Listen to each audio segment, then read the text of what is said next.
سردیاں آج کل بہت زیادہ ہیں، کیا موزوں پر مسح کیا جا سکتا ہے کہ نہیں؟ دیکھیں، پہلے بھی اس میں آپ کو یہ بات سمجھائی تھی کہ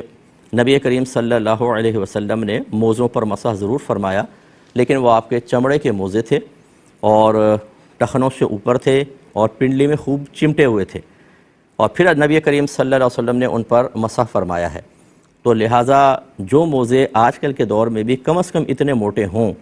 کہ اگر آپ ان پہ پانی ڈالیں تو فوراً رس کر یا سرائیت کر کے کھال تک نہ پہنچے، وہ موٹے موزے کہلائیں گے، اور ان کو بالکل آپ پہن کر مسح کر سکتے ہیں۔ آج کل بہت زیادہ جیسے سردیاں باہر تو بہت زیادہ ہو رہی ہیں، تو بہت اچھا ہے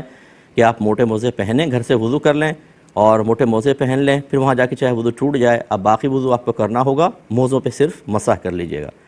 لیکن جو جرابیں ہوتی ہیں باریک سی کہ جن پہ پانی ڈالیں تو فوراً سرائیت کر کے کھال تک پہنچ جائے، اس پر مسح جائز نہیں ہوگا۔ ایک بہن نے کہا کہ اگر